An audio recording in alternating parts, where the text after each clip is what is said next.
Se você trabalhasse com logística, como iria fazer com a percepção dos níveis de serviços fornecidos para os seus clientes? O nível de serviço logístico tem um papel fundamental para a qualidade dos serviços e entrega dos produtos. Além disso, é necessário medir os custos e o quanto isso pode trazer de gastos e lucros para os negócios. É necessário encontrar um equilíbrio e a satisfação do cliente e a redução dos custos. Então, o equilíbrio fará uma diferença muito importante. Então, vamos conhecer sobre os níveis de serviços?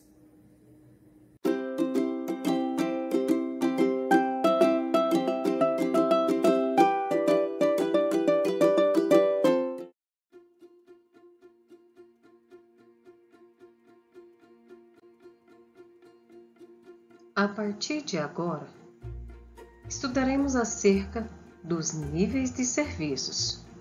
Vamos ver sobre o conceito e, em seguida, como medir níveis de serviços e, por fim, clientes. Veja a seguir. O que são níveis de serviços? Os níveis de serviços são todas as características que podem ser julgadas pelo consumidor, além do produto ou do serviço adquirido. Possuir um alto nível de serviço é conseguir alcançar a satisfação dos seus consumidores, que podem ser avaliada por meio de diversos fatores, como a qualidade do produto ou do serviço, o prazo da entrega do produto que foi estabelecida, o atendimento da empresa para com o consumidor e também outros itens como preço, produto, entrega sem avarias, assim como existem vários outros fatores que influenciam nas características que o consumidor irá julgar a empresa que está fornecendo o serviço.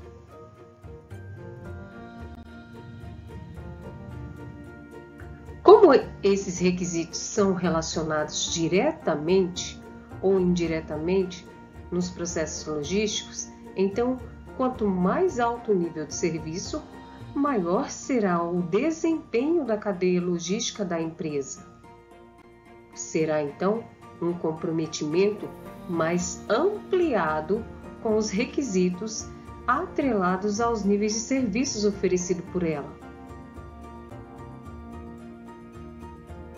O ciclo de pedido está totalmente relacionado aos níveis de serviços oferecidos para este cliente, pois a partir desse período, inúmeros itens podem ser julgados pelo cliente, caracterizando seu nível de satisfação ou não. E por isso, admirar, ou neste caso, administrar o pedido torna-se essencial. Os níveis de serviços podem ser medidos e devem seguir pelo menos 3 etapas, que são de negociação, desenvolvimento de processos e avaliação de processos. Vamos ver então a primeira etapa, que é negociação. É importante que um contrato seja elaborado tanto para a aquisição de um produto ou para um serviço que vai ser prestado para esse cliente. Esse serviço pode ser, por exemplo, uma prestação de serviços vinculados a advocacias, ou uma prestação de serviços vinculadas à área de saúde, como um médico, por exemplo.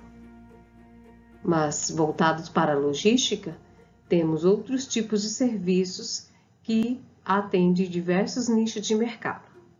Assim, para a primeira etapa, é importante negociar com o cliente, deixar tudo esclarecido dentro dessa negociação de como que vai acontecer a prestação de serviço ou o que esse produto vai oferecer quando o cliente fizer a sua aquisição. A segunda etapa é o desenvolvimento do processo, que consiste em prestar o serviço ou executar as operações de entrega do produto. Ou seja, é a etapa que os fluxos logísticos é desenvolvido, posto em prática.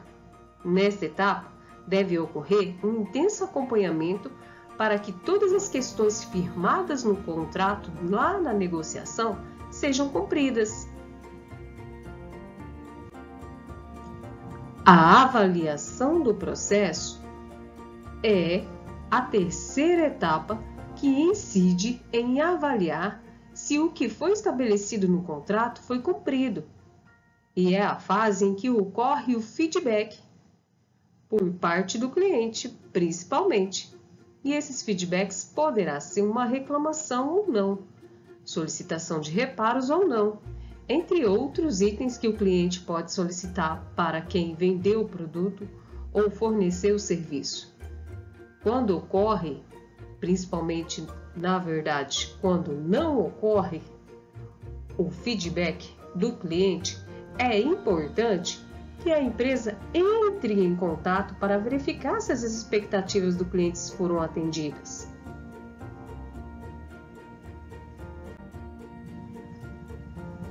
O conhecimento acerca do nível da satisfação do cliente pode ser obtido através da aplicação da pesquisa de satisfação, que é uma importante ferramenta em que o cliente poderá avaliar o produto ou serviço que ele recebeu, assim como o relacionamento com a empresa que ele contratou.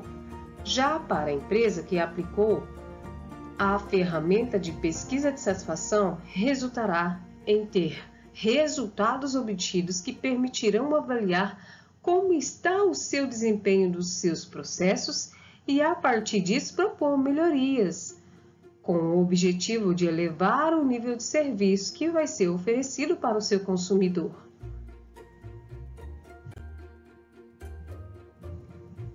Medir os níveis de serviço são geralmente acontecidos e os seus resultados obtidos são de caráteres vinculados aos percentuais, ou seja, são feitos cálculos com base nas metas que são estabelecidas, ou, neste caso, com base naquilo que foi contratado, principalmente atrelado à empresa. E esses percentuais são também conhecidos como indicadores de desempenho, que influenciam em várias decisões da empresa. E para que o nível de serviço possa ser elevado, é muito importante integrar os departamentos que necessitam se comunicar para que os fluxos possam ser desenvolvidos com maior velocidade e qualidade possível, reduzindo o tempo de todo o processo da distribuição. Assim, quanto mais o pedido atender ou superar o que foi estabelecido, as expectativas do cliente será maior e considerando o nível de serviço que foi atendido e oferecido para ele. E outro ponto muito relevante são os clientes, onde alguns pontos são muito importantes que a empresa se atente, como, por exemplo, a documentação. Nessa documentação, acontecem atividades relacionadas ao processo de distribuição que corresponde a analisar a documentação do cliente, tanto para a avaliação do pedido quanto para a distribuição adequada do produto. São itens que fazem parte da documentação dos clientes, como o nome e o código do cliente, se necessário, o endereço, CPF, telefone de contato, data da realização do pedido, data prevista da entrega, entre outros. Veja aqui outros itens pertinentes ao cliente. Em relação ao cliente, outro ponto é o prazo de atendimento. Além do cumprimento dos prazos de entregas firmados entre a empresa e o cliente, um aspecto bastante relevante que muitas vezes não recebe a devida atenção das empresas é o prazo de atendimento prestado ao cliente, para a resolução de diversas questões, como a satisfação de um pedido, reclamações, dúvidas, entre outros. Não basta a empresa possuir um atendimento bom se, quando o cliente entra em contato para reclamar, não é bem atendido ou ainda é deixado em espera por muito tempo para que a reclamação possa ser registrada. Por isso, é muito importante que as empresas acompanhem os indicadores de desempenho relacionados ao gerenciamento do tempo de atendimento e que busquem alternativas para minimizar o tempo gasto pelo cliente. É fundamental que a empresa avalie o nível de serviços dos seus clientes com o atendimento prestado e, a partir dos resultados obtidos, promova a melhoria em seus processos.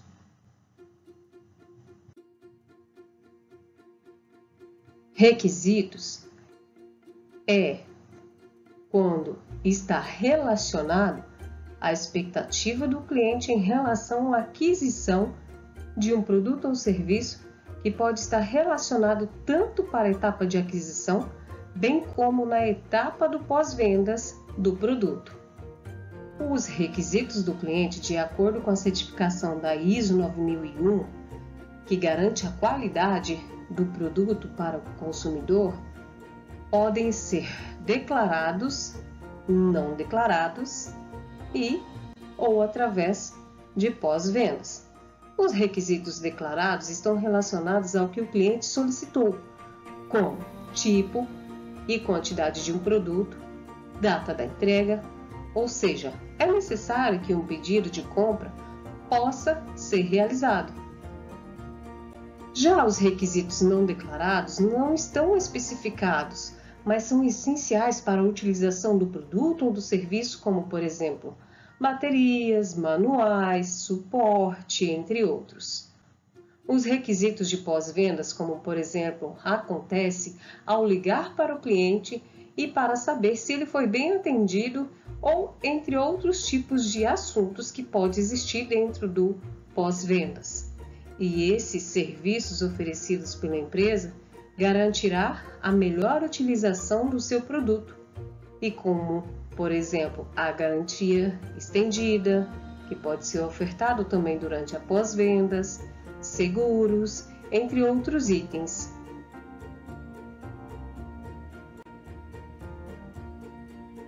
Na negociação, corresponde à contratação do produto ou do serviço pelo cliente.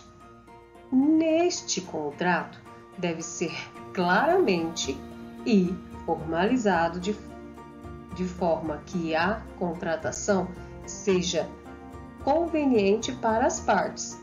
As características do produto, como por exemplo, deve também estar pertinente dentro deste contrato, assim como o tamanho, peso, funções, bem como os prazos de entregas também. Para a contratação de serviço, a negociação também deve ser realizada, ou seja, na negociação o cliente compra um determinado nível de serviço. Contingenciamento corresponde a situações consideradas contingenciais, que podem acontecer em diversas operações de uma empresa. São eventos inesperados. Por exemplo, a empresa pode receber um pedido inesperado e urgente, o que torna necessário a reorganização das suas operações para que possa atender aquele pedido do cliente de forma urgente, sem comprometer as solicitações dos demais clientes. Isso é muito importante. Um outro exemplo é o caso em que possa ocorrer a perda do produto ou de uma mercadoria durante uma atividade de transporte, por exemplo. Isso é uma situação de contingência. O fato é que o cliente não pode ser prejudicado. Então, quais medidas poderiam ser tomadas para que possa garantir que o cliente não fique sem o produto? Essas soluções podem ser antecipadas por meio de planos de contingência. A empresa, portanto, deve se preparar para todos os riscos que possam afetar as suas atividades. Os clientes devem ser prioridade, mesmo que em situações inesperadas que possam ocorrer, ou seja, quando a organização deve estar preparada para agir nessas situações. Assim, a elaboração de planos de contingência é fundamental para garantir o desenvolvimento das operações na organização, sem comprometer seus objetivos e resultados, é claro.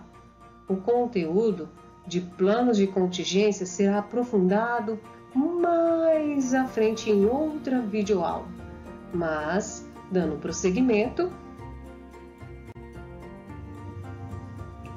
podemos dizer que o nível de serviço prestado com excelência resulta em um cliente satisfeito que, por sua vez, compram e adquirem mais produtos ou mercadorias de uma empresa.